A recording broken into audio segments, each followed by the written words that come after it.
Bem, meus amigos, estamos aqui de volta. Eu estou aqui em plena gratidão pela sua audiência, pela sua visualização, e quero também agradecer, ou seja, ter uma tremenda gratidão pela sua presença no canal José Neumann de Pinto e pedir que, se você gostar do comentário que eu vou fazer agora, você, por favor, dê um like nele. Se não for inscrito no canal José Neumann de Pinto, se inscreva e dê o like.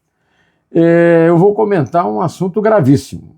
O ministro Alexandre de Moraes, do Supremo Tribunal Federal, conseguiu, na primeira turma do Supremo, uma decisão que recria a censura prévia e inova, criando uma censura retroativa ao proibir que as redes sociais reproduzam entrevistas que o Bolsonaro deu,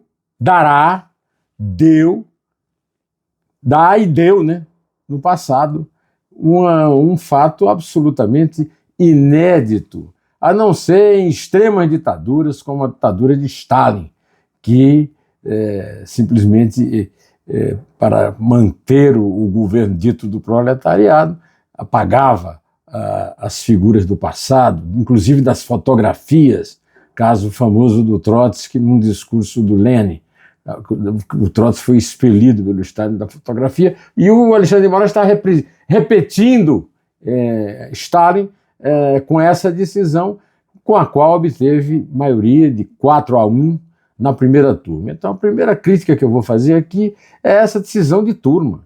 Essa história de turma, para facilitar o trabalho do Supremo Tribunal Federal, é também a melhor forma de driblar, né, as verdadeiras decisões do Supremo. As verdadeiras decisões do Supremo são de 11, está na Constituição, 11 ministros. Agora 5 resolvem, quando não é um só, porque o que tem também de decisão monocrática de todo mundo, principalmente de Alexandre de Moraes, não está no gibi. Essa decisão só teve a oposição surpreendente de Luiz Fux. Ela é surpreendente porque, primeiro, é o seguinte: Bolsonaro ainda não foi preso. Você pode dizer, não, o Bolsonaro está com tornozeleira eletrônica. E daí? Não foi preso. Lula, preso, deu entrevista, autorizada pelo Supremo, para aquele americano, né, o Glenn Greenwald. Então, e aí, agora? Pois essa experiência que ele está agora tendo nessa decisão quase monocrática, de metade do Supremo, meio Supremo aprovou a decisão dele, 4 votos. Não são maioria nos 11. Eu não tenho dúvida que ele teria, mas não votou. O plenário não votou. Então não é uma decisão do Supremo, é uma decisão pessoal, ou melhor, uma decisão turmista, da primeira turma de 5 elementos composta para isso, que teve ali uma dissidência. Pois então, recuperou a censura prévia. A censura prévia foi usada na ditadura militar, mas o jornal Estado de São Paulo e o Jornal da Tarde, da mesma empresa, evitaram a censura prévia, dizendo o seguinte: vai censurar no jornal. Então o censor da ditadura, o militar, ia para a redação e na redação censurava a notícia já posta no jornal. O que é que o jornal fazia? Substituía por receitas de bolo, no caso do Jornal da Tarde, ou por versos de Camões, no caso do Estadão.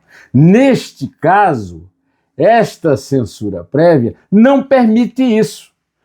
Presta atenção, quem está sendo censurado? Em primeiro lugar, são as redes sociais que não podem reproduzir entrevistas de Bolsonaro do presente, do passado e do futuro. Nas entrevistas do passado, o Estadão já enfrentou, o Jornal da Tarde enfrentaram na época da ditadura militar, com sucesso, com a sua substituição para deixar claro ao público que estava sendo censurado. No caso da censura do passado, aí a coisa muda de figura, porque não existe como você defender uma disposição de censurar um discurso que foi feito digamos, do berço até a atual condição do Bolsonaro, porque é o Bolsonaro.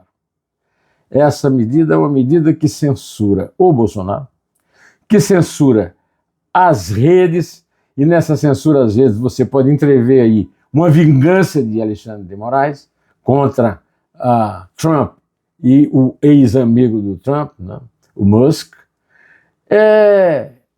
Censura os meios de comunicação no Brasil, censura você e eu, que somos públicos, e a censura que vinha até agora sendo só a opinião, passa a ser uma censura de informação. Eu sou censurado, você é censurado, porque você não pode mais saber o que o Bolsonaro disse no passado, no presente, ou vai dizer no futuro. Quer dizer, por isso meu amigo Mário Sabino disse na sua coluna na Metrópolis que as pessoas, quando lhe perguntam quando é que isso vai acabar, eu digo, já acabou. Nunca tivemos uma situação dessa e não tem mais o que fazer. É um tipo de censura absoluta, total. E tem mais um detalhe. As empresas e os coleguinhas da imprensa, ao contrário dos acontecimentos anteriores, quando a censura era condenada, execrada, como foi no caso da revista que o Mário Sabino e o Diogo Mainardi tinham, né? A revista foi censurada por causa de uma reportagem sobre um membro do Supremo, sob o título de O Amigo do Meu Pai, a respeito de corrupção. O processo continua até hoje lá no Supremo. Ninguém sabe quem é réu, quem é testemunha e quem é favorecido nessa censura. Mas houve um protesto geral, agora não.